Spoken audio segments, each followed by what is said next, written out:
Boa noite e um estete kívánok. Primeiro, gostaria de agradecer o convite para esse evento muito especial.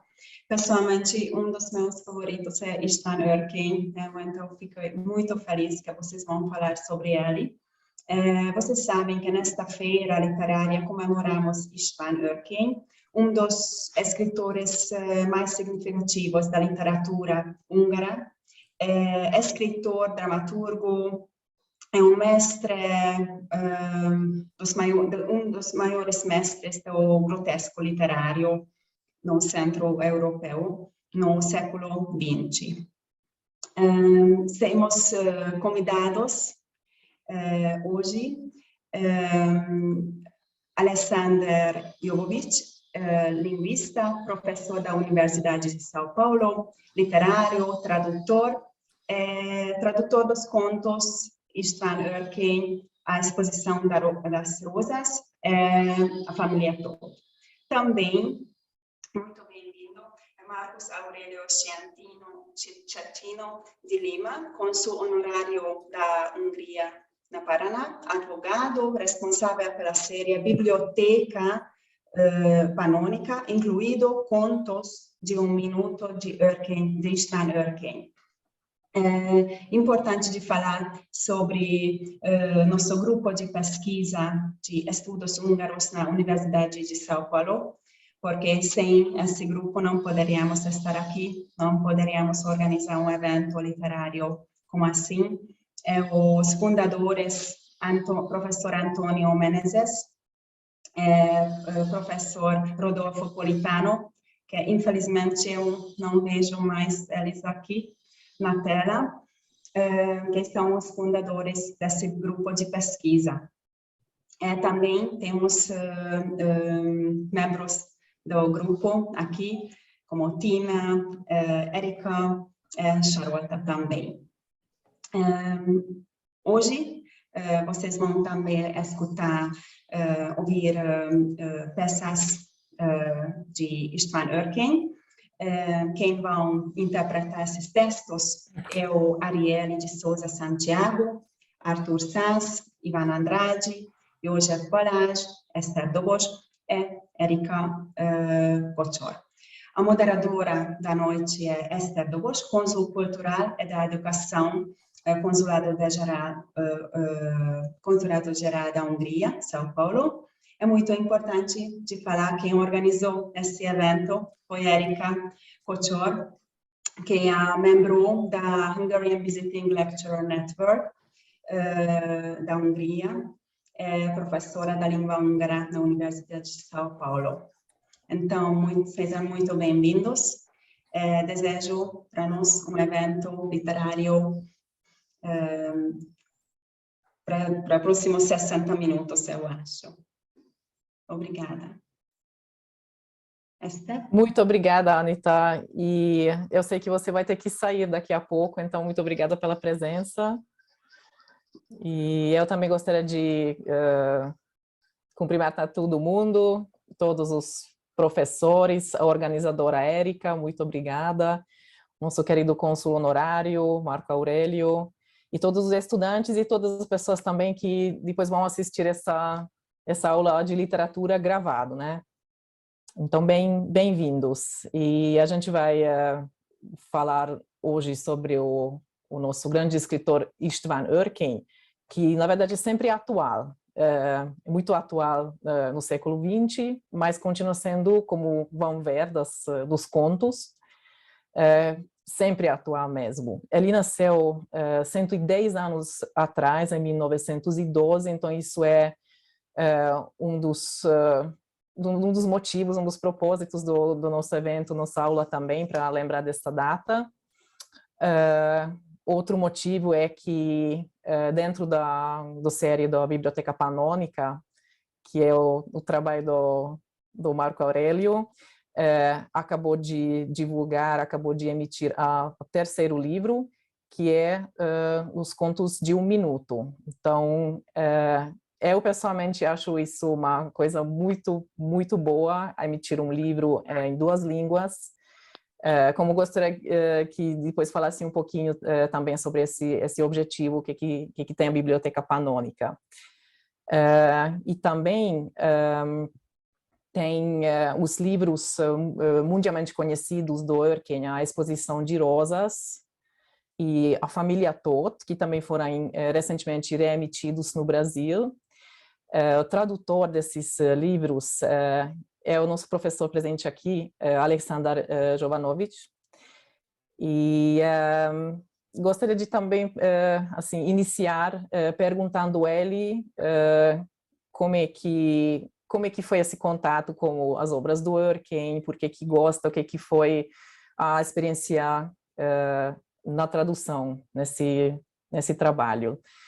A gente vai também conhecer um pouquinho, a Erika vai falar um pouquinho sobre a literatura do Örken, como é que é representado o grotesco nas obras dele, né? E então, primeiramente eu gostaria de chamar o Marco Aurélio, nosso cônsul honorário da Hungria no Paraná. Por favor, fale um pouquinho sobre a Biblioteca Panônica e esse livro. Boa tarde, senhora professora, senhor professor.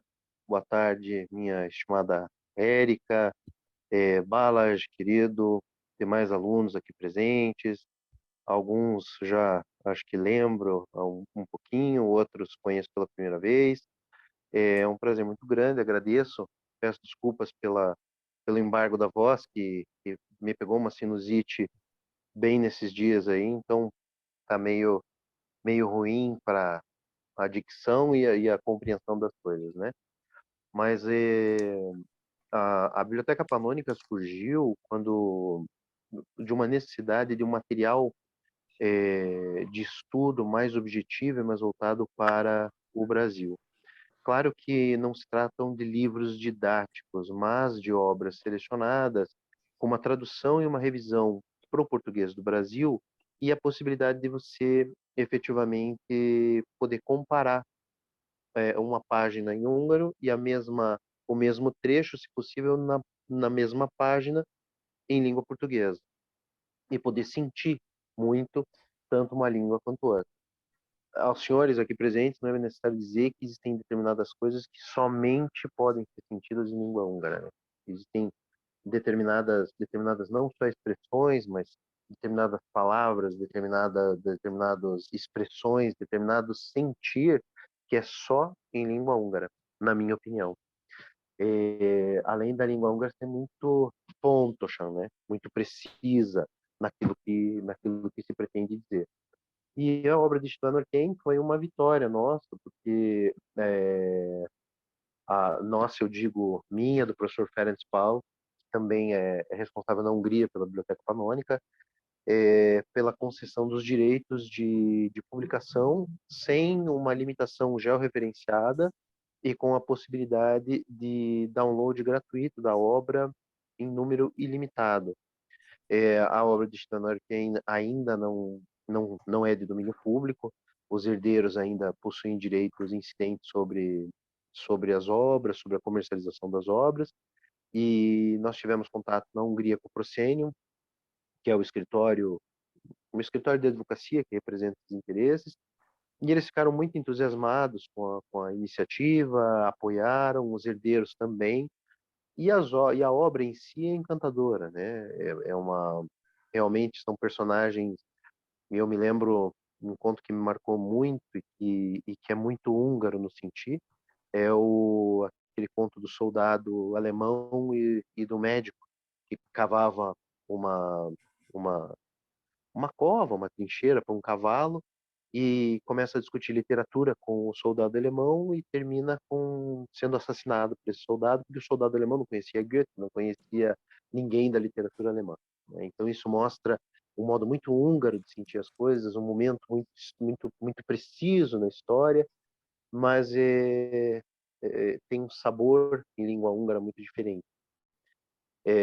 Eu não sou ninguém para falar, principalmente nesse círculo, qualquer outra coisa. Gosto de consumir a literatura, gosto de ler, mas não tenho cabedal técnico nenhum para para me ombrear com os senhores. Então, eu agradeço a oportunidade, tenho certeza que vou aprender muito hoje e me coloco sempre ao dispor em tudo que se fizer pertinente. Esther, muito obrigado Muito e tô ansioso obrigada. para prosseguir essa Obrigada. aula.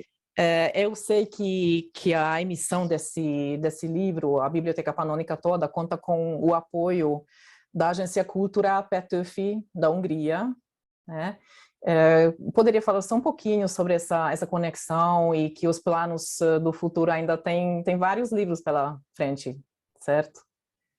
Exatamente. Nós iniciamos como iniciativa nossa aqui de Curitiba, duas primeiras obras, o Oitavo Distrito e Praia Aberta, As Margens do Leste.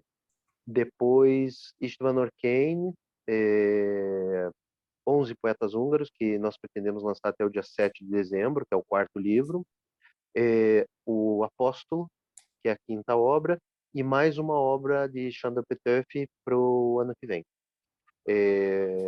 O Instituto Cultural Petőfi apoiou a iniciativa, desde apoio para as impressões, para as traduções. Um grande problema são as revisões de traduções em língua portuguesa.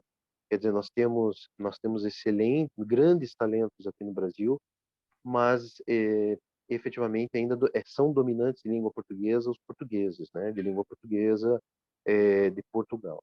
Então, a nossa iniciativa agora, aguardamos ansiosos pela quarta obra, que são 11 poetas húngaros, Vörös Marty Mihály, Endre Ady, de quem gosto demais, acho muito bacana. Novamente, sem o conhecimento técnico necessário, mas me cai muito no gosto. E mais 9 grandes nomes da poesia. Esses sim, todos de domínio público.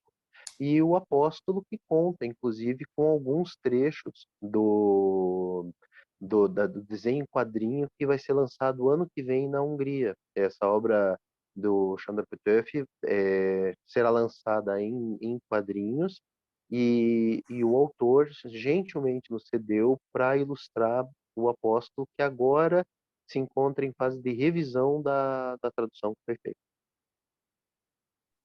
Nossa, parabéns e continue esse trabalho tão bonito. Muito obrigada pela sua contribuição. E tem mais alguma coisa que a gente precisa ver agora? Érica, desculpe. Alguém gostaria de perguntar alguma coisa do nosso cônsul honorário? E outra vez, quem traduziu aqueles novos livros? Eu acho que vale a pena lembrar para os nomes que traduziu esse livro agora, que foi publicado e lançado recentemente, e também aqueles outros livros os próximos que serão publicados, tanto como o ano que vem o livro do Petőfi, como esta biblioteca panônica está trabalhando com tradutores diferentes, eu acho, não é? Eu queria saber ou conhecer quem trabalhou com esses livros como tradutor.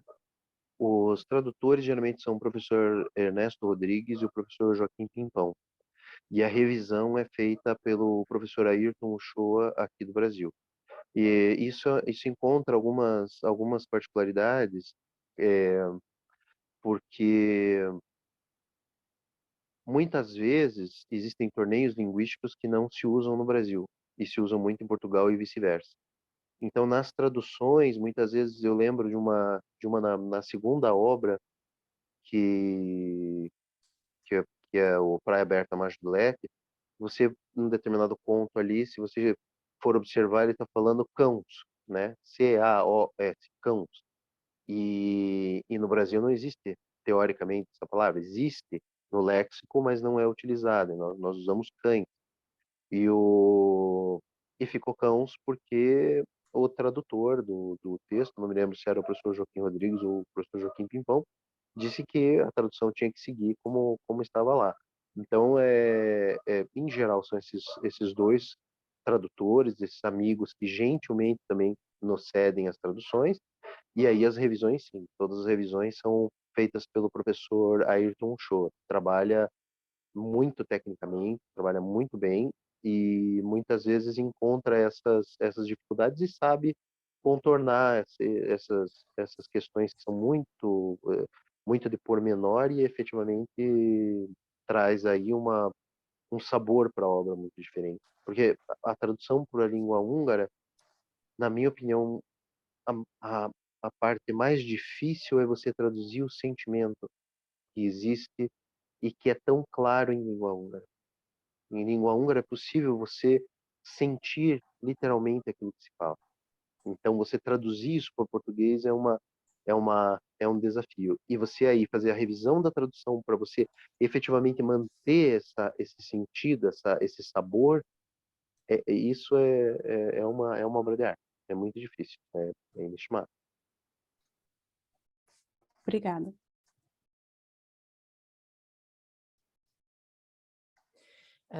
Muito obrigada pela contribuição, e como essa não só é evento, é na verdade uma aula de literatura, vamos para ler as obras do Örken. Inclusive ele fez um manual para a leitura dos seus contos, e então gostaria de pedir a Érica e o Ivan ler esse primeiro conto que chama Manual. Használati utasítás. A mellékelt novellák rövidségük ellenére is teljes értékű írások. Előnyük, hogy az ember időt spórol meg velük, mert nem igényelnek hosszú hetekre, hónapokra terjedő figyelmet. Amíg a lágytojás megfő, amíg a hívott szám, ha foglaltat jelez, jelentkezik, olvassunk el egy egyperces novellát. Rossz közérzet, zaklatott idegállapot nem akadály. Olvashatjuk őket állva, ülve, szélben és esőben, vagy túlzsúfolt autóbuszon közlekedve. A legtöbbje járkálás közben is élvezhető. Fontos, hogy a címekre ügyeljünk. A szerző rövidségre törekedett, nem adhatott hát semmit mondó föliratokat. Mielőtt villamosra szállnánk, megnézzük, milyen jelzésű a kocsi. E novelláknak épp így fontos tartozékuk a címe. Ez persze nem azt jelenti, hogy elég csupán a föliratokat olvasgatni. Előbb a cím, aztán a szöveg. Ez az egyetlen helyes használati mód. Figyelem! Aki valamit nem ért, olvassa el újra a kérdéses írást. Ha így sem érti, akkor a novellában van a hiba. Nincsenek buta emberek, csak rossz egypercesek. Modo de usar. O fato destes contos serem curtos nada retira o seu valor. A vantagem é que se poupa tempo por não exigirem uma atenção prolongada durante semanas ou meses. Enquanto o ovo cose ou se espera que a linha telefônica fique desimpedida, podemos ler um conto de 1 minuto. O mal-estar e o nervosismo não são um obstáculo. Podemos lê-lo sentados, em pé, quando chove, sob rajadas de vento ou viajando em um ônibus lotado. A maioria deles lê-se quando em passeio. É importante prestar atenção aos títulos. O autor aspirava à brevidade, donde não poder dar títulos insignificantes. Antes de apanhar o elétrico, vemos o respectivo número. Assim, o título é igualmente importante para estes contos. Isso não significa que seja suficiente ler somente os títulos. Primeiro o título e depois o texto. Eis o único modo correto de usar. Atenção! Se alguém não compreender, volte a ler o conto. Se mesmo assim não compreende, então o defeito é do conto. Não há homens estúpidos, só há contos de 1 minuto ruins. Obrigado, que legal mesmo esse tom, né? Esse tom que sugere uma pessoa alegre, né? Uma personalidade brincalhão. E, na verdade, o que acontece é que o Örken, na história do século XX, ele não teve uma vida fácil, mesmo assim tem esse tom mas vamos ver a apresentação da Érica sobre a vida dele, por favor. Então, István Örkény nasceu em uma rica família judaica em Budapeste em 1912. A pedido de seu pai, ele estudou engenharia química e farmácia, embora sempre fosse apaixonado por literatura. Durante a metade dos anos 1930, Örkény participou de importantes círculos literários na Hungria. Durante 1928 a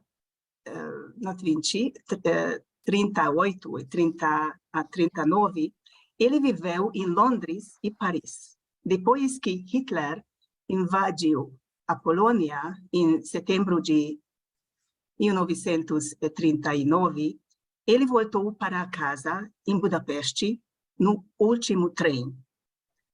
O nosso homenageado de hoje foi feito prisioneiro de guerra pelos russos durante a Segunda Guerra Mundial. Por ser judeu, ele foi obrigado a fazer trabalho forçado às margens do Rio Don, na Rússia. Seu retorno à pátria só foi permitido 4 anos mais tarde, em 1946. Como resultado de seu envolvimento na Revolução de 56, na Hungria, o governo comunista, que havia tomado conta da Hungria naquela época, o proibiu de publicar entre 58 e 62, período em que escreveu a maior parte de seus contos de 1 minuto. Depois, em 66, que pôde publicar o seu pequeno romance Tóth, A Família Tóth. No ano seguinte, uma famosa companhia teatral, o Teatro Thalia de Budapeste, apresentou a versão dramática do pequeno romance. A coleção completa dos contos de 1 minuto foi publicada pela primeira vez em 1968. No ano de 69, foi apresentada a adaptação cinematográfica de A Família Tóth na Hungria. O título original húngaro é Isten hozta őrnagy úr, dirigida por Zoltán Fabry. Örkény ganhou o grande prêmio de humor negro em Paris, em 1970, quando o drama Família Tóth foi apresentado pela primeira vez em Paris. A tragicomédia Macska játék, Brincadeira de Gatos, em tradução livre, foi adaptada para o cinema húngaro em 72, dirigido por Károly Makk. Em 1977, seu pequeno romance Rózsakiállítás, a Exposição das Rosas, foi publicado na Hungria e em primeira edição em 93, aqui no Brasil, pela editora 34, com tradução do nosso convidado, o professor Alexander Jovanović. István Örkény morreu em Budapeste em 1979. A seguir, apresento a vocês um pequeno trecho de sua autobiografia, escrita no estilo dos contos de 1 minuto.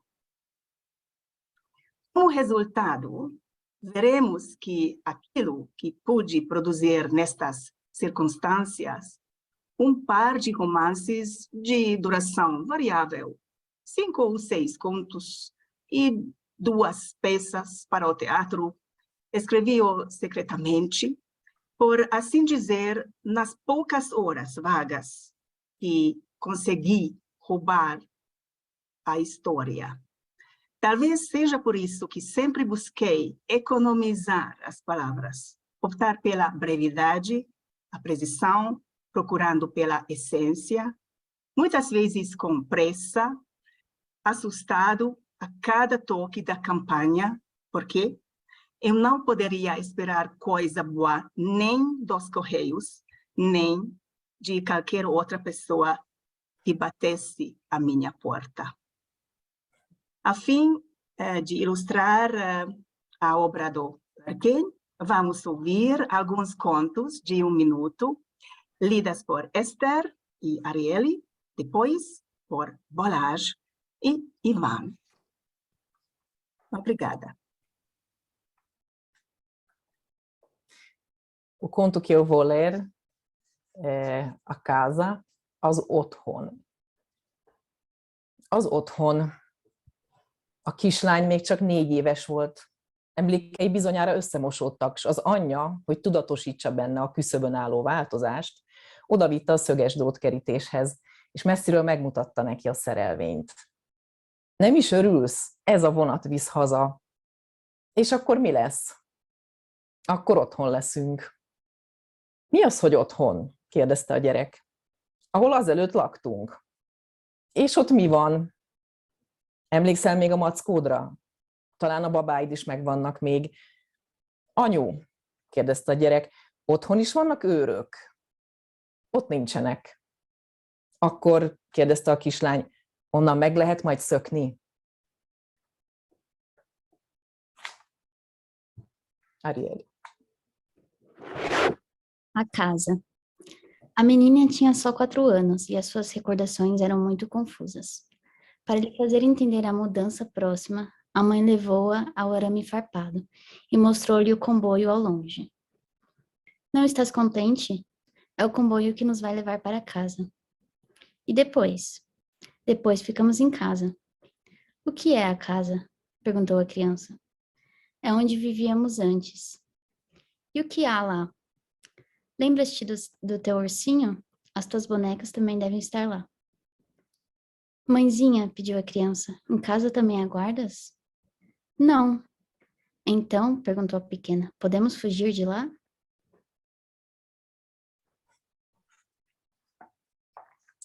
Obrigado. Próxima leitura é do Balázs, por favor.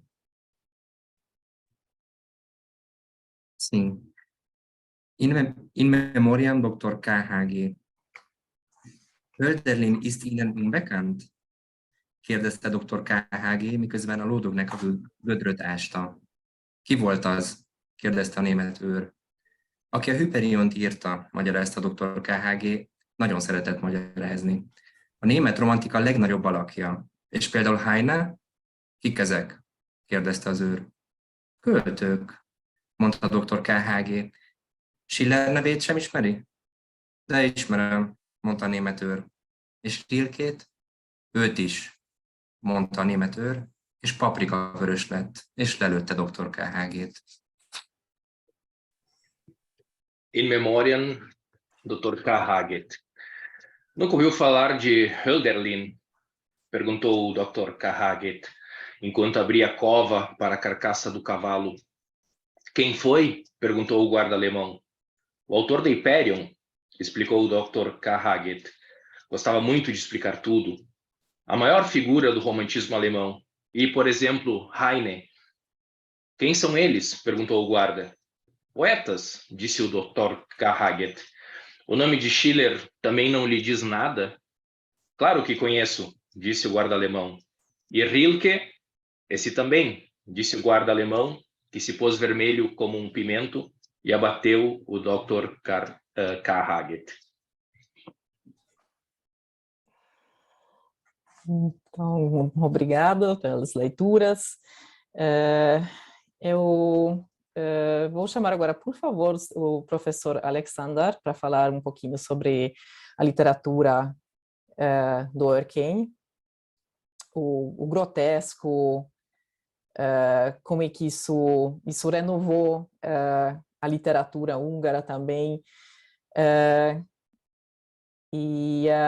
Primeiramente, eu gostaria de perguntar sobre a família Tóth, que foi a primeira tradução que fez.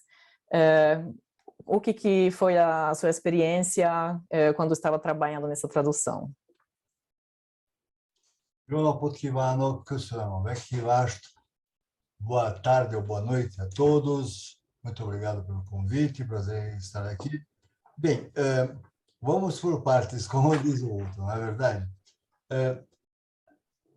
Tradução é sempre uma operação translinguística, transsemiótica e transcultural, onde se perdem coisas e se ganham algumas vezes coisas, mas geralmente há muitas perdas e alguns ganhos.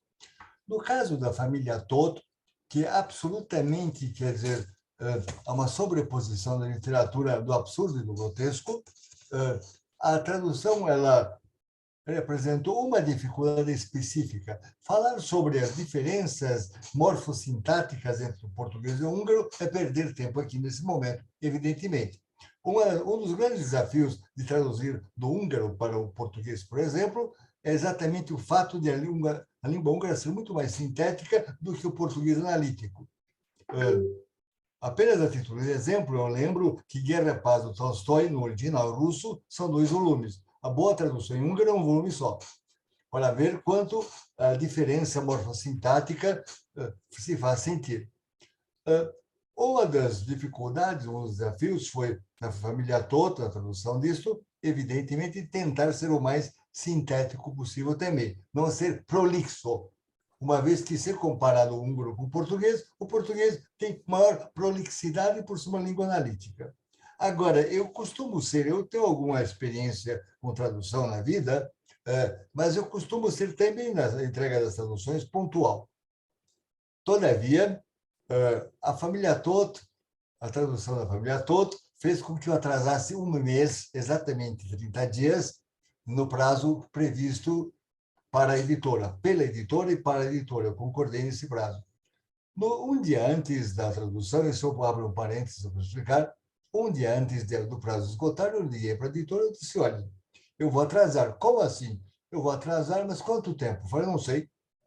Como assim? Eu falei, a tradução está pronta, mas falta uma palavra. Aí a pessoa disse, mas como assim? O senhor não tem dicionário? Eu falei, não, tem algum, sim, mas não é questão de dicionário. É uma outra coisa.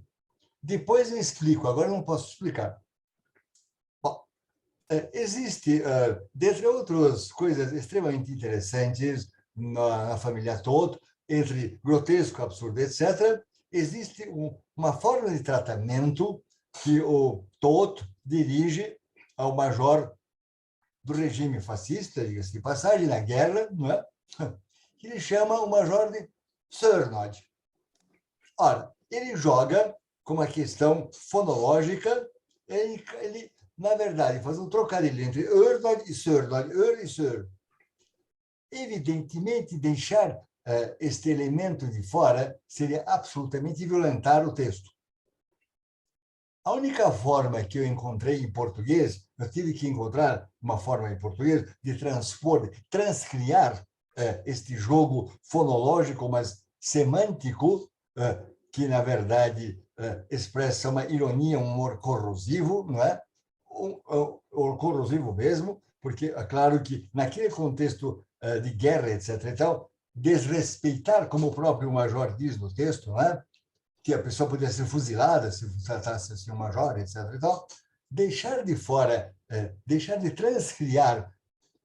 Esse texto da transcriação, na tradução, é do saudoso Haroldo de Campos, que lembrava que na apuração tradutora a transcriação é fundamental, não só em poesia, mas eu acrescento que em prosa também, e o caso da família Tóth é emblemático nesse caso. Eu levei 1 mês para encontrar a fórmula de não deixar de fora este trocadilho de humor corrosivo, Sörnöd. A única forma que eu encontrei foi fazer uma alternativa. Eu transcriei, achei, quem leu o texto em português já viu isso, é claro. Quem não leu vai ler, se quiser, poderá encontrar. A única forma que eu encontrei foi fazer exatamente uma alternância fonológica que mostrasse uma coisa ridícula, grotesca, um humor corrosivo. A única coisa que eu encontrei para Major foi Mijor.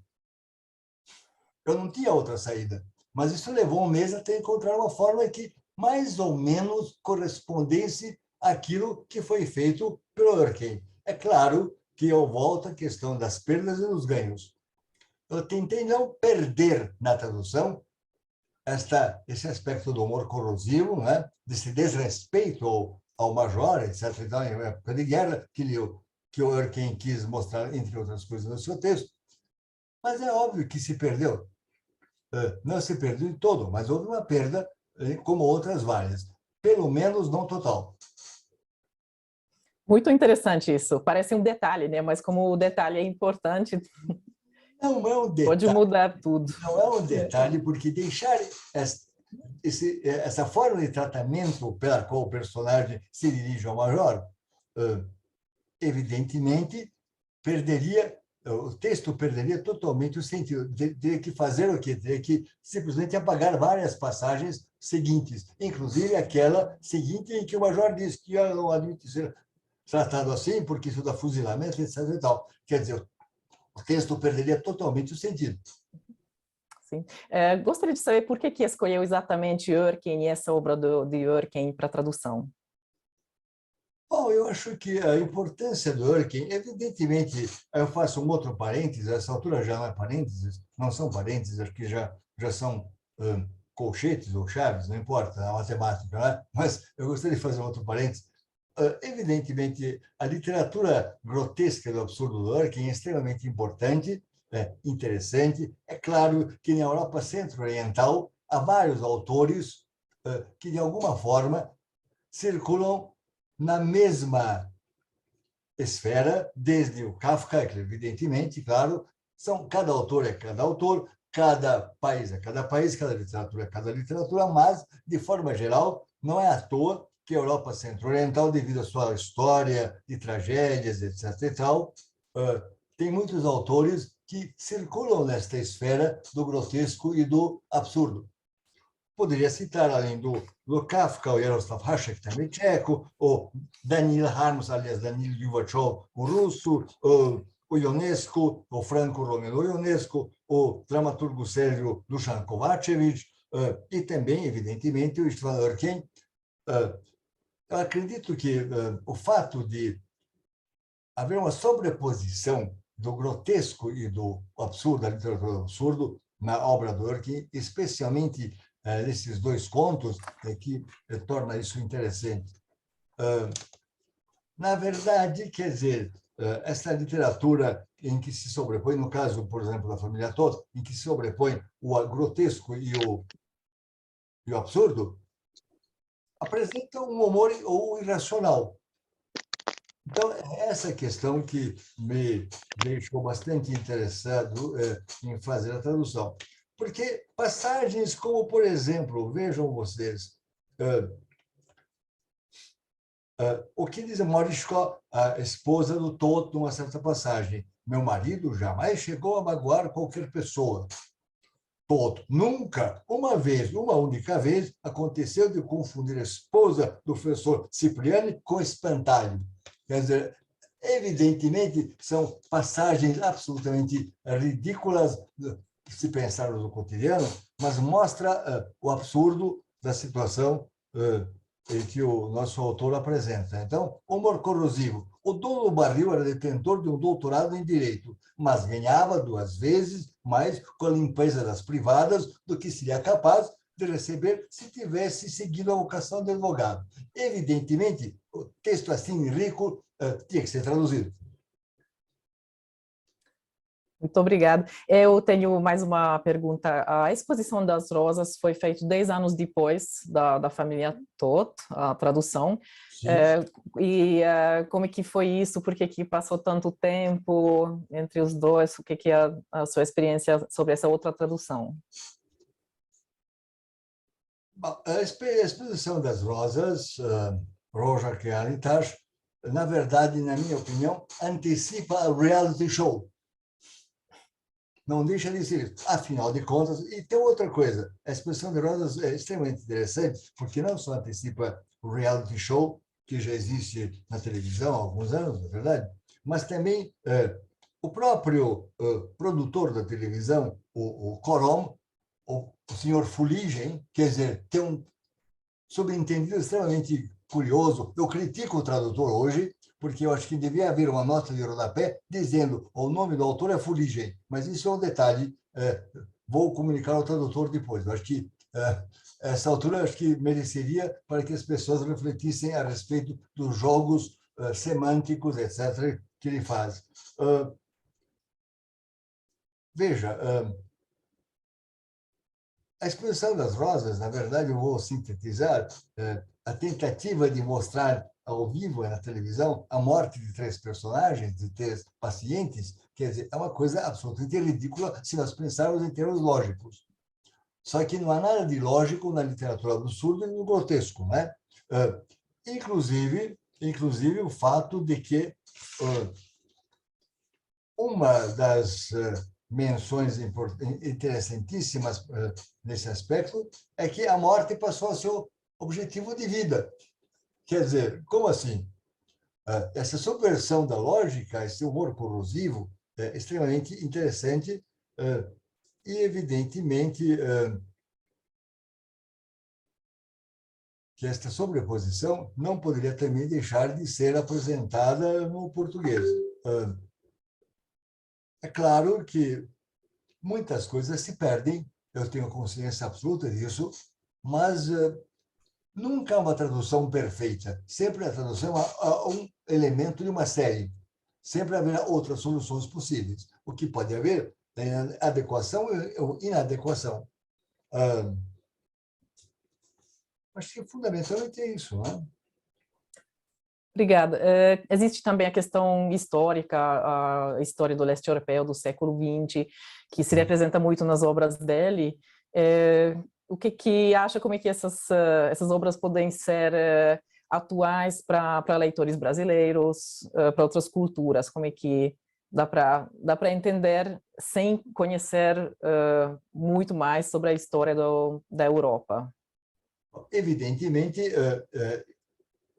há uma universalidade deste humor corrosivo na literatura do absurdo e do grotesco. Todavia, algumas coisas se perdem para quem não conhece a história, por exemplo, da Hungria, o que a Hungria passou no século XX, entre fascismo, guerra, comunismo, etc., revolução, tudo mais. Agora, evidentemente que, pelo fato de ser universal, serem universais muitas coisas que a literatura do absurdo e do grotesco apresenta, inclusive o próprio Örken, eu acho que outros leitores de outros países, outras culturas, conseguem captar. Perde-se sempre, isso é absolutamente inevitável. Infelizmente, esta ponte linguístico-cultural tem perdas. Nunca é a mesma coisa. Evidentemente, até porque o contexto em que o leitor brasileiro é o receptor destas obras, o contexto brasileiro é completamente outro. Completamente desligado. Portanto, há uma certa perda, não há dúvida nenhuma, mas eu tenho certeza que a universalidade das colocações do Örken permite que as pessoas consigam captar o essencial. Que este absurdo, este grotesco, né, que em qualquer longitude e latitude pode ser entendida em qualquer língua, na minha opinião, ou quase qualquer uma das 7.000 línguas do mundo, né? Porque quando ele diz lá, por exemplo, na exposição das rosas, era tão gorda que não cabia nem na objetiva. Quer dizer, é realmente grotesco, né? A pessoa ser tão gorda que não cabe na objetiva da câmera. Ou, por exemplo, a esposa dizendo sobre o marido: devo confessar que fui feliz com ele pela primeira vez, enquanto ele estertorava. Eu acho que este tipo de humor corrosivo é universal. Espero que seja. Sim, com certeza. Espero que ninguém, nenhuma esposa, diga isso do seu falecido marido. De fato, é sério, né? Seria trágico se não fosse cômico. Sim. Espero que os leitores brasileiros gostem mesmo. Voltando na obra do Família Todt, dessa obra foi feito, como a Erika já falou também, um filme na Hungria, que é bastante famoso, em 1969. Os atores principais são também bem conhecidos dessa época, icônicos, e vamos ver um trecho desse filme. Lajos bácsi! Mariska néni! Pusta! Örömhír! Ide jön Gyulák parancsnoka! Egy pohár bort a postásnak! Oda, gyere! Gyuri fia! Egy őrnagy jön! Egy őrnagy jön Tótékhoz! Jön! Hagyjátok abba! Ez az. Ez a jó levegő. Ez a csönd.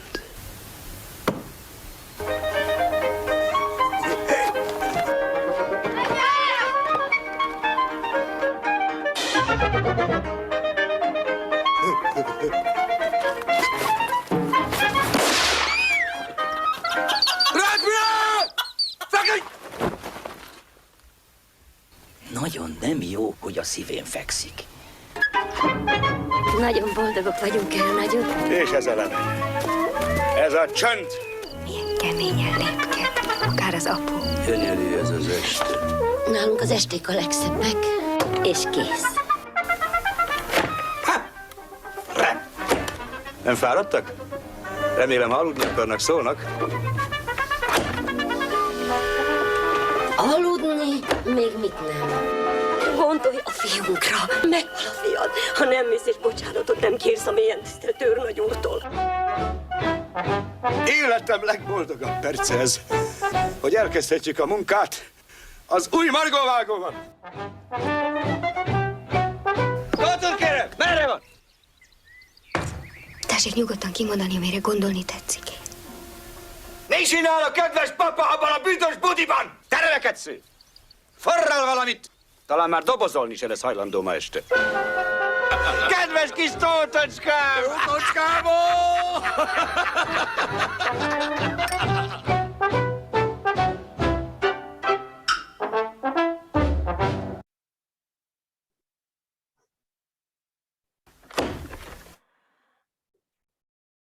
Bom, deu para capturar um pouquinho do ar desse filme. E vamos voltar na leitura agora, de novo. O Balázs vai ler em húngaro sobre o grotesco e o Ivan em português.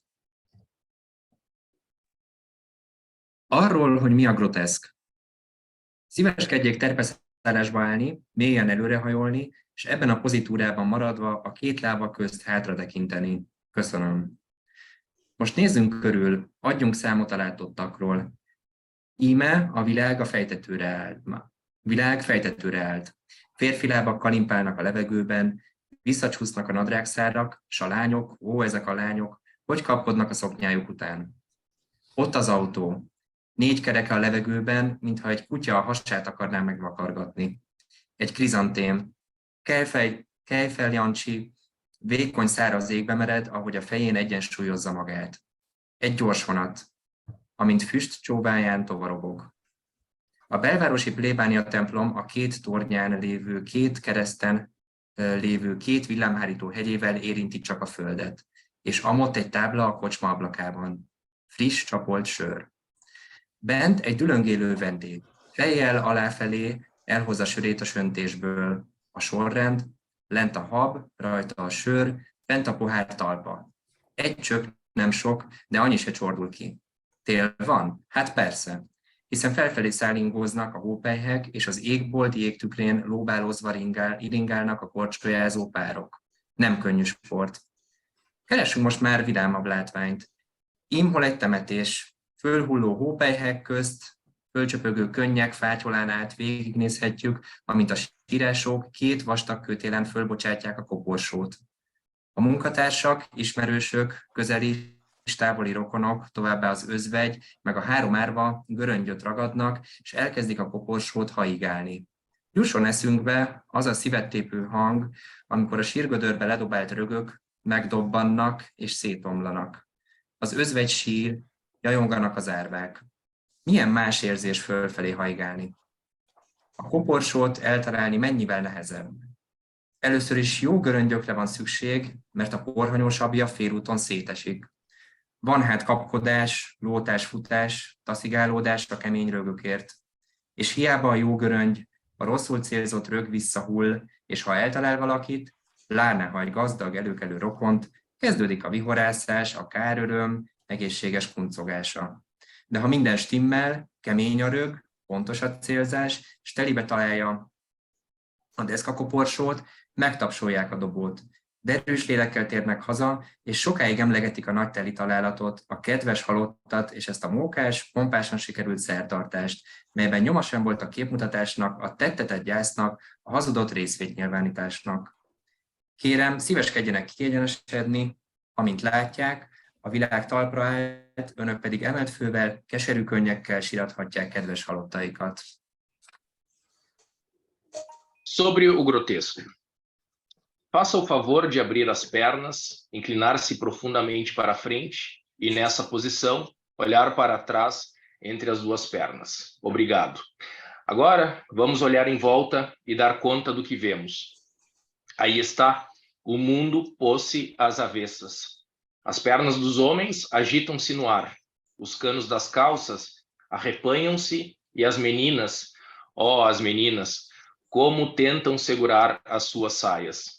Está ali um carro com as 4 rodas no ar, parece um cão que quer coçar a barriga. Depois, um crisântemo, erguendo para o céu o seu caule fino, enquanto se equilibra sobre a cabeça. Um comboio rápido corre em plena velocidade para longe, em cima da nuvem do seu próprio fumo. A igreja paroquial de Peste só toca no chão com os picos dos para-raios instalados em cima das suas 2 cruzes. E ali está uma placa na janela de uma taberna dizendo: cerveja a copo. Lá dentro, um cliente, com a cabeça para baixo, traz cambaleando a sua cerveja do balcão. A ordem é: por baixo está a espuma, depois a cerveja e em cima de tudo está o pé do copo. Nenhuma gota transborda. Estamos no inverno? Pois é. Os flocos de neve voam para cima e os pares de patinadores deslizam balançando-se no espelho de gelo do céu. Este esporte não é nada fácil. Vamos procurar uma visão mais alegre. Ali está um funeral. Entre os flocos de neve caídos para cima, atrás do véu das lágrimas pingadas também para cima, podemos observar como os coveiros, com 2 cordas grossas, fazem subir o caixão. Os colegas, os conhecidos, os parentes próximos e afastados, além da viúva e dos 3 órfãos, apanham torrões de terra e começam a lançá-los em direção ao caixão. Temos de nos lembrar daquele ruído doloroso, quando os torrões de terra lançados para baixo caem, fazendo barulho e se descompõem. Quando a viúva chora e os órfãos se lamentam. Que sensação diferente é lançá-los para cima. Quantas vezes é mais difícil acertar assim no caixão? Primeiro, precisamos de torrões bons, porque os mais friáveis desfazem-se a meio do caminho. Por isso, a grande azáfama, correrias, empurrões pelos torrões mais duros. Mas não basta termos torrões bons, pois se são mal apontados, tornam a cair, e se acertam em alguém, especialmente num parente rico e distinto, logo começam os risinhos e uma saudável troça maliciosa. Mas se tudo se harmoniza-se, o torrão é sólido, se é apontado certeiramente e bate em cheio no caixão, o lançador é aplaudido e todos voltam para casa com a alma alegre. E vão falar ainda durante muito tempo sobre a pontaria, sobre o morto querido e sobre essa cerimônia engraçada, bem conseguida, imune à hipocrisia, ao luto fingido e às falsas condolências. Faça o favor de se endireitar. Como vê, o mundo pôs-se novamente de pé e você pode chorar pelos seus mortos de cabeça erguida, com lágrimas de sangue. Obrigada, köszönjük szépen. Chegando mais para o final do nosso evento, da nossa aula, ainda temos a leitura de alguns contos mais curtos, né? E Örkény falou sobre esses contos que são as equações matemáticas, parecem equações matemáticas, sendo que é o mínimo do texto e é o máximo de imaginação. Então, vamos ler esses contos mais curtos e ainda lembrando do modo de usar, né, que vou ler agora em português para lembrar, primeiro o título e depois o texto. Eis o único modo correto de usar. Atenção, se alguém não compreender, volte a ler o conto. Se mesmo assim não compreende, então o defeito é do conto. Não há homens estúpidos, só há contos de 1 minuto maus. Vou pedir de novo o Balázs, ler em húngaro e Iván em português. Hogy létemről? Jó napot! Jó napot! Hogy van? Köszönöm jól. És az egészsége hogy szolgál? Nincs okom panaszra. De minek húzza azt a kötelet maga után? Kötelet? Kérdeztem hátra pillantva. Azok a beleim. Sobre o estado de saúde. Bom dia. Bom dia. Como está? Bem, obrigado. E a saúde, como vai? Sem razões de queixa. Mas que faz com essa corda atrás de si? Corda? Perguntei, voltando-me. São os intestinos. Próximo conto é a Erika e a Arielle. Szakmai önérzet. Engem kemény fából faragtak. Tudok magamon uralkodni. Nem látszott rajtam semmi, pedig hosszú évek szorgalmas munkája, tehetségem elismerése, egész jövőm forgott kockán.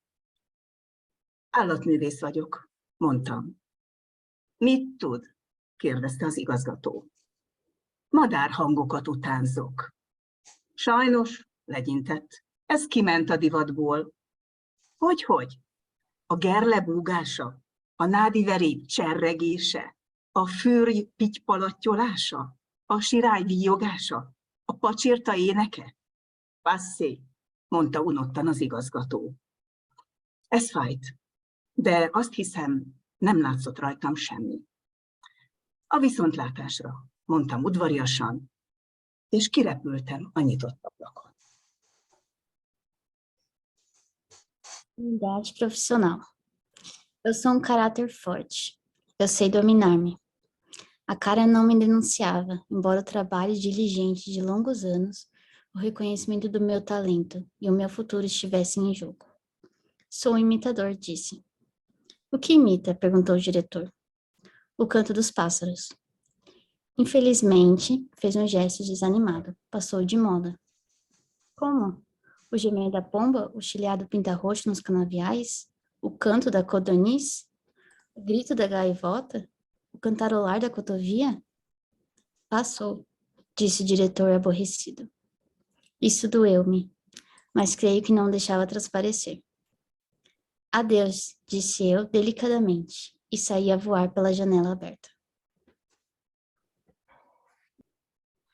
Próximo conto, Balázs Iván. Egy országgyűlési felszólalás. Dénes Dénes, a fontos javaslatairól és közérdekű interpellációiról ismert képviselő az országgyűlés mai ülésén ismét nagy horderejű felszólalásra készült. Ehhez gyűjtött adatokat a tegnapi napon, ez járt a fejében ma is, mindjárt a reggeli ébredés után, miközben ágyában teljes kávéját itta. Ám de, talán éppen azért, mert így tele volt a feje, Csenger megye kiküldöttje valahogy fölcserélte az események egymás utánját. Ahelyett, hogy először megfürdött volna, az asszály leküzdését célzó törvényjavaslatát nem a parlamentben, hanem még odahaza a fürdőszobában mondta el feleségének és 2 gimnazista fiának. Családtagjai helyeselték a javaslatot. A parlamentben viszont, mint az ülés harmadik felszólalója, fölment ugyan a szónoki emelvényre, de ahelyett, hogy elmondta volna örökös asszály sújtotta megyéjének szebb jövőjét ígérő interpellációját, csak meleg fürdőt vett. Beleült a kádba, fülét, nyakát, hónalját, alsótestét beszappanozta, és aztán miután lezuhanyzott és megtörölközött, visszaült Csenger megye képviselőjének immár hagyományos helyére. Javaslatát az országgyűlés rövid vita után, melyben az illetékes miniszter is felszólalt, egyhangúan jóváhagyta, és így az törvényerőre emelkedett. MTI. Uma interpelação na Assembleia Nacional. Dénes, deputado conhecido pelas suas propostas relevantes em interpelações de interesse público, preparava-se para um discurso de fundo na sessão de hoje da Assembleia Nacional. Para isso, recolhera ontem dados e começou a pensar nele logo de manhã, ao acordar, enquanto tomava o seu café com leite na cama. Contudo, e talvez devido a esta preocupação, o deputado pelo círculo de Chenger inverteu a ordem dos seus afazeres. Em vez de tomar primeiro banho, leu a sua proposta de lei visando a ultrapassagem da seca, não na Assembleia Nacional, mas na casa de banho, perante a mulher e os 2 filhos estudantes do liceu. Na Assembleia Nacional, ainda subiu à tribuna como terceiro interveniente da sessão, mas em vez de ler o discurso prometendo um futuro melhor para o seu infeliz distrito, vítima da seca, tomou um banho quente, sentou-se na banheira, ensaboou as orelhas, as axilas, o pescoço, o baixo ventre e, a seguir, tomado o banho e enxuto, voltou para o já tradicional lugar dos deputados pelo círculo de Chenger. Após um breve debate com o ministro responsável, a proposta foi aprovada por unanimidade, tendo entrado imediatamente em vigor. Agência Húngara de Notícias.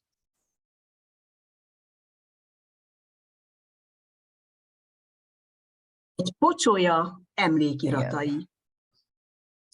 1972. március 22-én egész nap esett az eső, és én összegyűltem egy nagyon kellemes helyen. Meg is nevezem. Budapesten. Magyarország fővárosa. A 13. kerületi Dráva utca 7-es számú ház előtt, ahol horpadt a járda. Ott éltem, éldegéltem, sokan belém léptek, aztán visszanézve szittak, ócsároltak, kemény szavakkal illettek, amelyeket nem írok le. 2 napig voltam pocsolya, zokcó nélkül tűrve a sértéseket. Mint ismeretes, 24-én kisütött a nap. Ó, mi paradox a lét! Fölszáradtam, amikor szép lett az idő. Mit írjak még? Jól szerepeltem, bőrén viselkedtem. Mást vártak tőlem a Dráva utca 7-ben. Most ugyan már mindegy, de azért jó volna tudni, mert utánam is gyűlnek majd oda pocsolyák. Mi gyorsan élünk, napjaink ki vannak számolva, és mi alatt odalent időztem, felnőtt egy tetrekész nemzedék, csupa álmodozó, nagyra vágyó, potenciális pocsolya, és mind engem vallatnak, macerálnak, hogy mire számíthatnak abban a sokat ígérő horpadásban. Én azonban mindössze 2 napig tócsáskodtam, és ennek alapján csak ennyit mondhatok. Tény és való, hogy a hang nem drasztikus, hogy a Dráva utca szeles, és minduntalan, amikor nem kéne, kisüt a nap. De legalább nem kell a csatornán lefolyni. Hely, micsoda lyukak, horpadások, csőtörések, beroppant úttestek. Nagy szó ez manapság. Fiatalok, ha rám hallgattok, előre, irány a Dráva utca. Memórias de uma poça de água. Em 22 de março de 1972, choveu durante todo o dia, e eu vi-me num lugar muito agradável. Até vos digo, foi em Budapeste, capital da Hungria, no distrito 13, diante do número 7 da Rua Drava, onde o passeio tem uma amolgadura. Lá me encontrei e aí fui vivendo. Muitos puseram pé em mim, e virando-se para trás me insultaram, vituperaram, chamaram nomes feios que não escrevo aqui. Fui posta por 2 dias, suportando injúrias sem dar um ai. Como é sabido, no dia 24 fez sol. Oh, como é paradoxal a existência. Sequei quando o tempo se pôs lindo. Que mais hei de escrever? Que atuei bem? Fiz asneiras? Esperavam outra coisa de mim no número 7 da Rua Drava? Agora já tanto faz, mas seria bom sabê-lo, pois vão encontrar-se outras postas no meu lugar. Nós vivemos muito depressa, temos os dias contados, e enquanto me demorei lá embaixo, cresceu uma geração pronta a agir. Todas são postos potenciais, ambiciosas, e todas me interrogam, me ameaçam, para que lhes diga com que podem contar naquela amolgadura promissora. Mas eu só tive a vida de posse durante 2 dias, e na base disso posso dizer apenas que a verdade é ser o tom das reações duro. A rua Drava larga, e que começa sempre a fazer sol quando não devia, mas que pelo menos não se tem de correr por canais. Oh, que covas, que buracos, rupturas nas condutas, calçadas derribadas. Isto hoje conta muito. Jovens, se me ouvis, em frente, para a Rua Drava. Obrigada. Chegamos ao final das leituras. E se alguém tiver alguma coisa para compartilhar, perguntar, pode falar, por favor.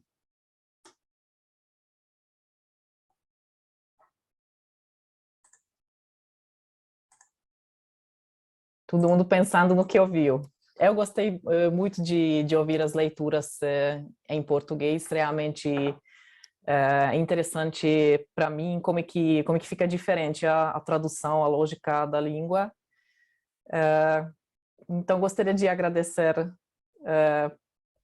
a todo mundo, os participantes, principalmente a Érica pela organização, pela ideia, e parabéns a todos que estão aprendendo húngaro. Aproveitem esses textos, esse livro também para aprender sobre a cultura e a língua. Érica? Muito obrigada. Eu tenho uma pergunta, né? A editora desses textos em português, por exemplo, qual seria? É mais de uma editora? Eu não tenho conhecimento disso, eu queria indicar para alguns alunos também.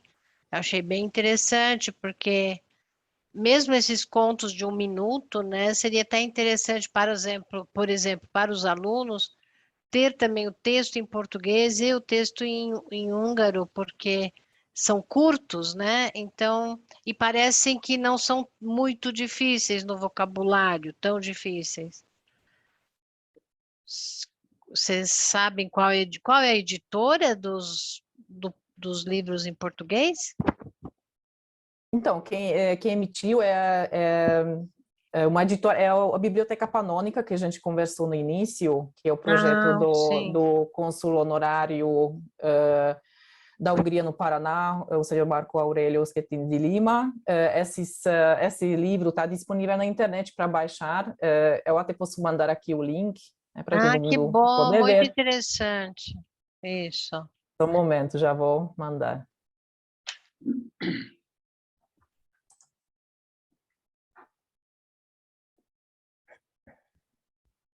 Mais alguém?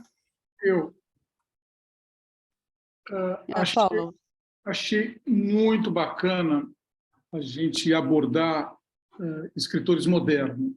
Então, acho que nós temos, sem entrar na crítica, muitas vezes a gente acaba falando de escritores antigos, que também é ótimo, bacana, mas eu acho interessante a gente buscar também algo mais atual da Hungria, e com isso tentar atrair mais as pessoas do tipo que hoje não estão conectadas com a comunidade e tem a herança húngara também. Tá? Então, uma literatura moderna pode significar essa atração. Achei muito bacana a iniciativa. Por exemplo,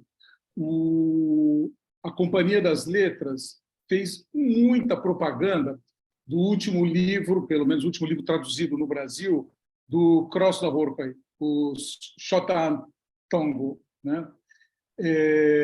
Não sei se porque eu boto no Google, aí toda hora que eu entro em algum site a propaganda do livro aparecia, ou se aparece para outras pessoas também. Mas o fato que existem húngaros atuais ou contemporâneos ou não tão contemporâneos, mas de século XX, século XXI. Acho muito bacana isso, muito bacana mesmo. Vocês estão de parabéns. Obrigada. E as apresentações da Érica são perfeitas. ela me deve uma do hip hop, que vai ser em fevereiro só. Ela finalmente me convenceu que não dá para fazer em dezembro. Então, por exemplo, tem algumas modernidades na Hungria, tipo, tanto na literatura como na música, no poemas, que a gente tem que acho que é importante explorar. Acho que é um ponto de união entre pessoas não totalmente ainda incluídas na atividade da comunidade da colônia. Parabéns.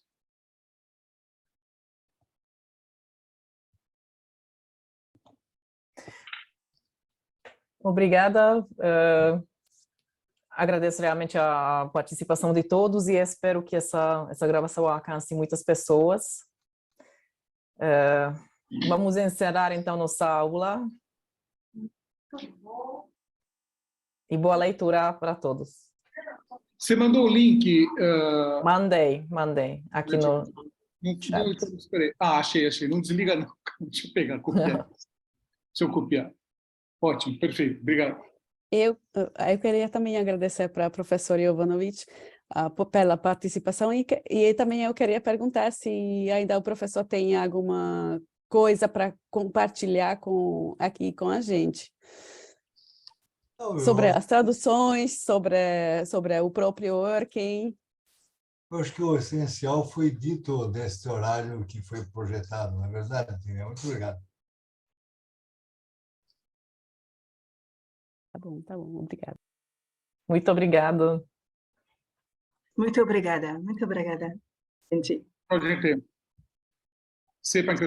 E também a gente queria falar sobre o evento próximo, não é, Érica? Sim. Que vai acontecer a semana que vem. Sim. Vamos. Sim, sobre o livro lançado em abril, se eu não me engano, sobre o escritor. Queria falar rapidamente. Fernando Bopré. Sim, não, mas o escritor, ele escreveu o livro...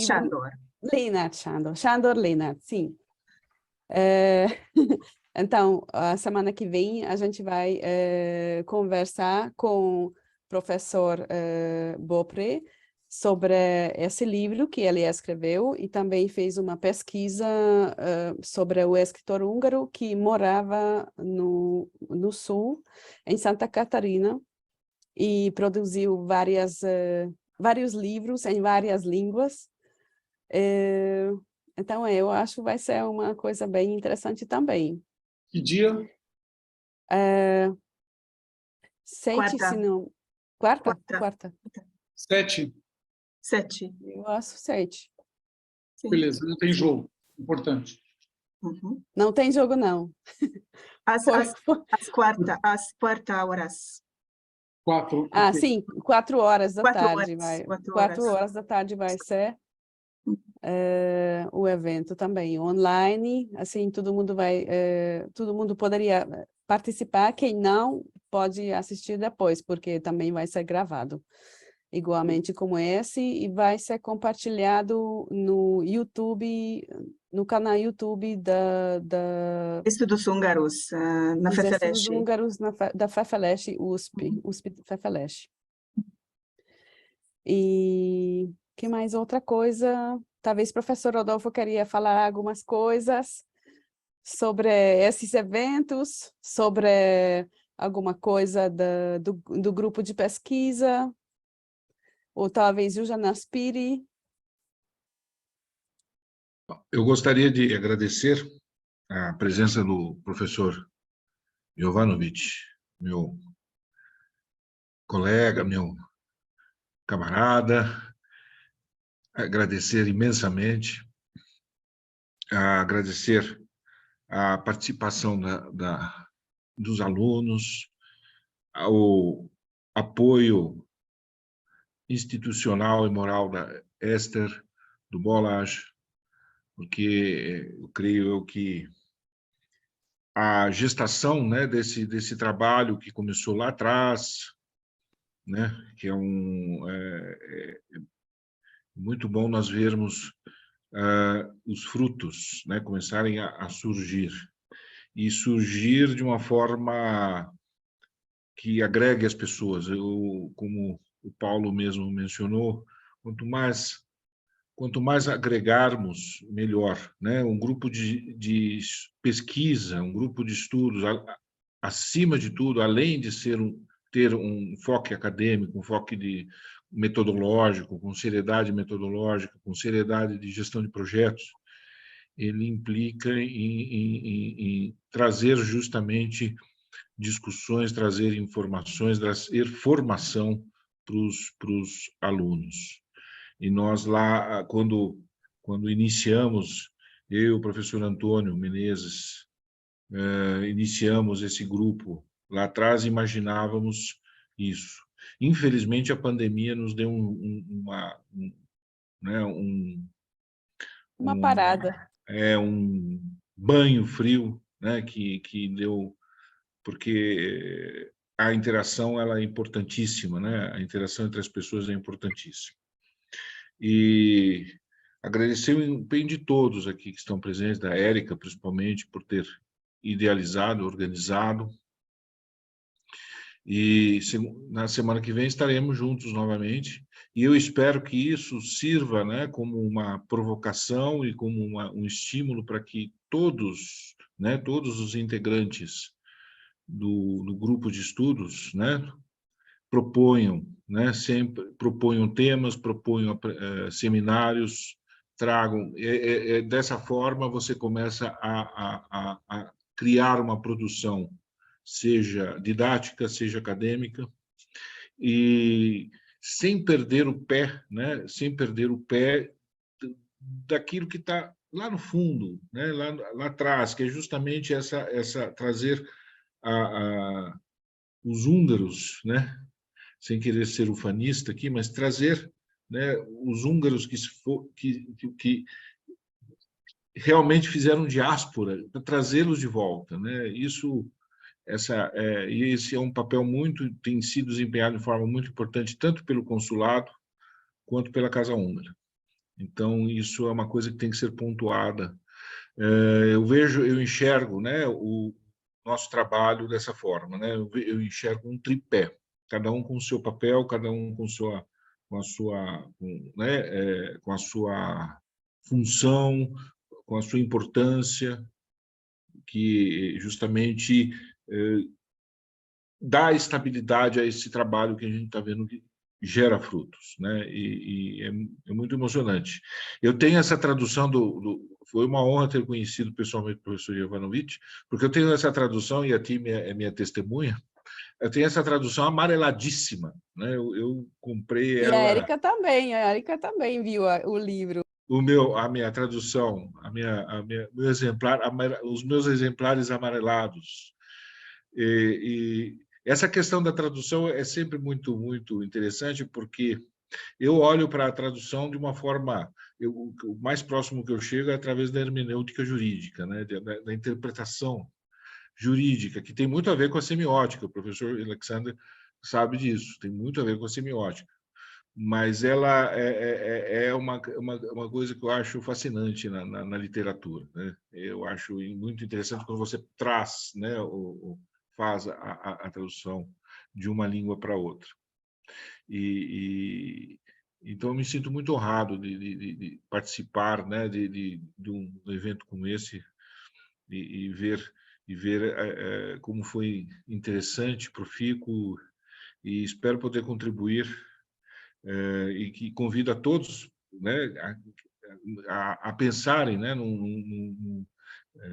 em outras contribuições, até que nós cheguemos num formato em que nós tenhamos um grande evento, né, um evento que nós tenhamos massa crítica para termos esse evento, e que cada um desses tripés, né, traga esses elementos, tragam a comunidade, o apoio consular, o apoio institucional e o apoio e a estrutura acadêmica, né? Eu acho que isso é um diferencial do nosso grupo, das pessoas que estão aqui em relação a outros grupos de trabalho que eu participo em outras áreas. Então, eu gostaria de agradecer muito vocês. Diga, Paulo. Me permita um comentário, que o seu comentário foi muito bacana. Gostaria de fazer, na verdade, dois. Eu, dentro da Casa Húngara, eu coordeno a escola húngara, que é um baita de um trabalho, tá? Então, sem querer carregar esse fardo, mas nós estamos falando que somos aproximadamente 140 alunos, dos quais hoje 60% nem nome húngaro tem mais. Então, se eu te dou a lista dos 140 alunos, 60% você não fala que é húngaro. Tá? Então, sei lá, não quero exagerar, José da Silva, Maria Santos... tem o Rodolfo Politano também, né, Paulo?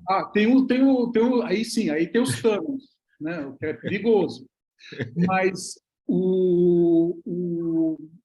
eu, por método, justamente para reduzir as desistências, afinal de contas, húngaro é um idioma tão simples para se entender, eu ligo para o candidato e converso. Não é WhatsApp, não é Facebook, não. Eu ligo e fico 15 minutos conversando com o cara, falando do desafio. Então, nós estamos falando de um público, na minha opinião, grande, que o húngaro é o tio-avô, é o bisavô. Nós não estamos mais falando de pai, que nem no meu caso, que é o meu pai e minha mãe que eram húngaros, né? Nós estamos falando de pessoas que nem o avô mais era húngaro, né? Pessoas que não escutaram nem o som do idioma húngaro, mas querem ter uma conexão querem ter uma conexão com o passado. Então, primeiro, eu cinicamente adotei que esses caras querem o passaporte.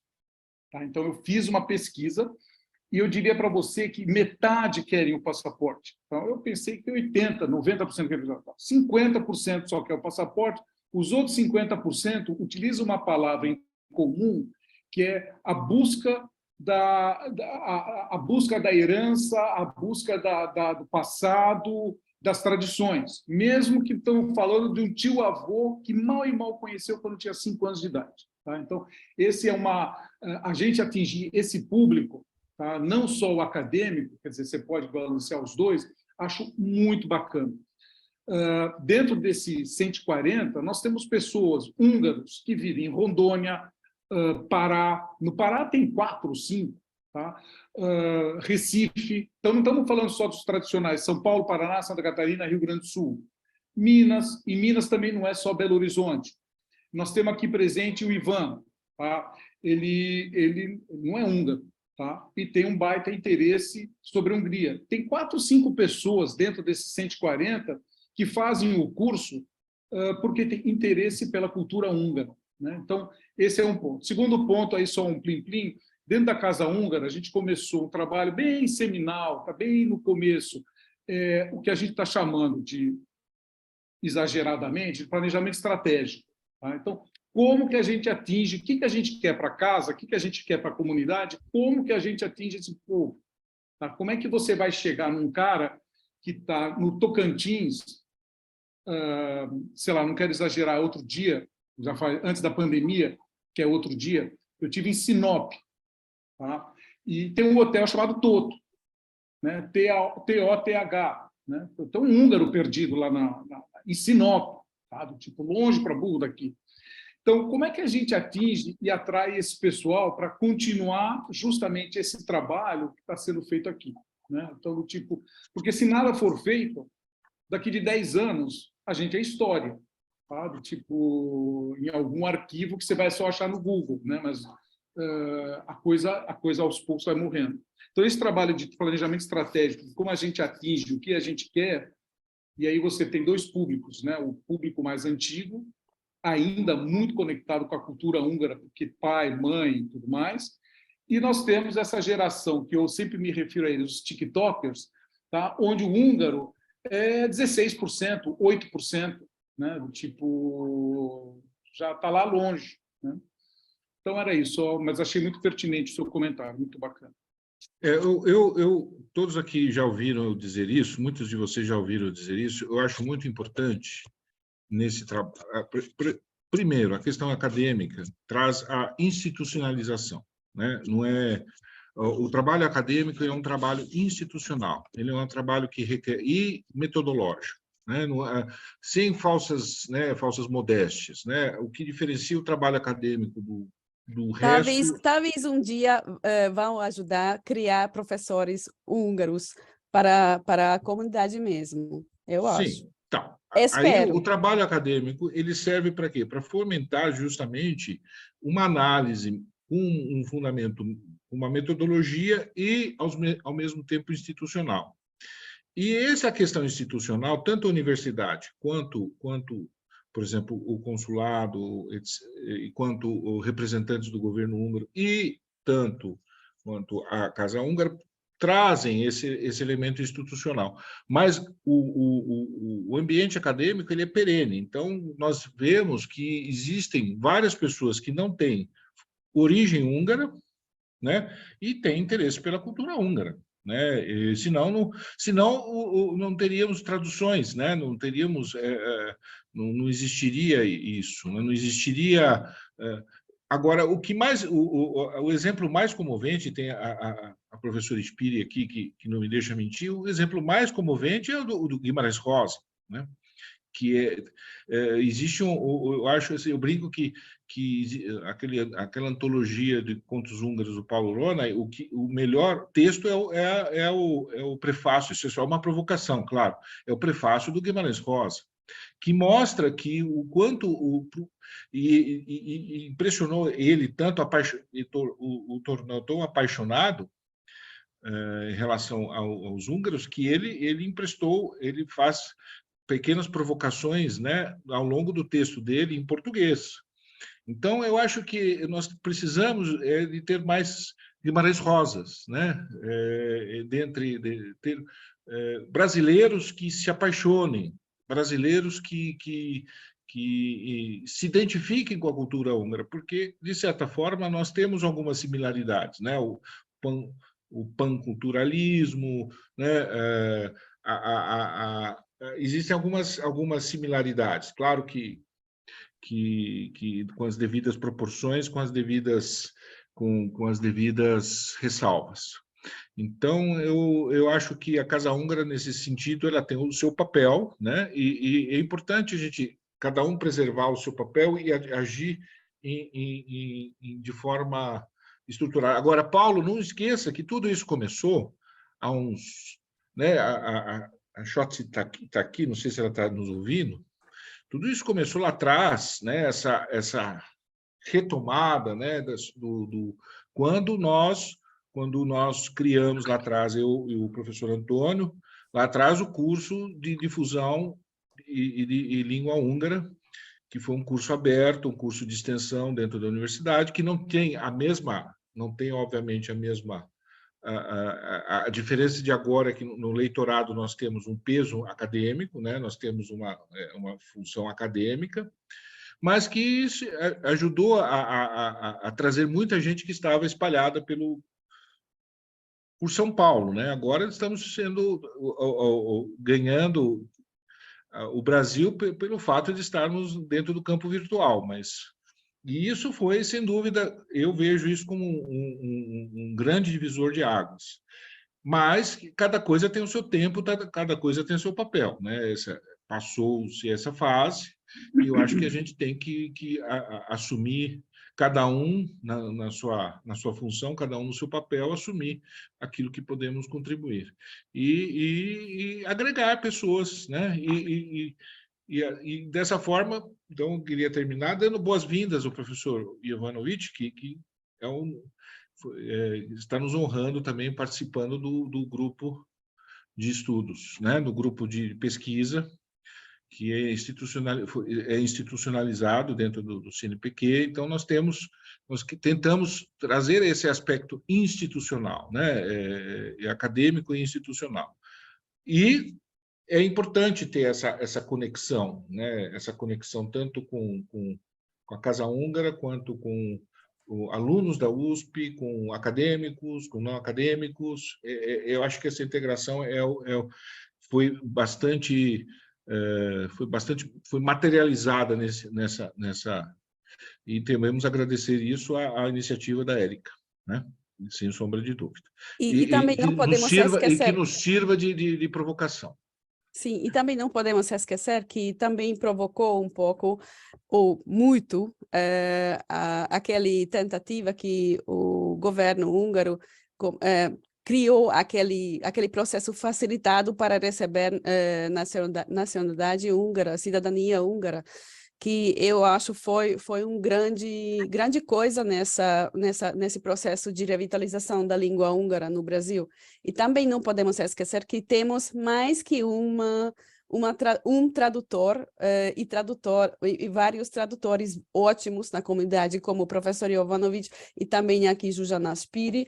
Também queria entrar nessa sala Edith Elek, que não conseguiu, então eu acho que precisamos facilitar esse processo de entrar na sala de evento.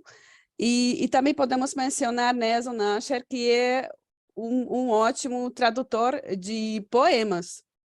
Então, ele foi os primeiros aqui no Brasil que começou a trabalhar com poemas, tradução de poemas. Então, eu acho, além disso, tem muito mais pessoas nessa área de tradução profissional que podemos contar, assim, trabalhar juntos com a gente e também criar mais obras traduzidas para podermos, assim, apresentá-los como coisas que a gente vale a pena para conhecer, eu acho. Muito obrigada mais uma vez a participação e contribuição de todos, e vamos continuar essa conversa na semana que vem. E depois a gente vai distribuir também o link da gravação, do link do YouTube, para todo mundo poderia compartilhar com outras pessoas, para distribuir mesmo. Isso. Obrigada. E agradecemos a todos. Obrigada a todos, foi um prazer participar. Obrigada. Até a próxima. Tchau, tchau. Até o próximo. Obrigada. Viszontlátásra. Mindenkinek. Viszontlátásra. Kellemes estét, kellemes délutánt. Szia, Budapest bácsi. Viszontlátásra, testvérek. Szia, Erika. Szia, Timi. Sziasztok. Jó éjszakát. Jó éjszakát. Hát igen, később. Kellemes délutánt.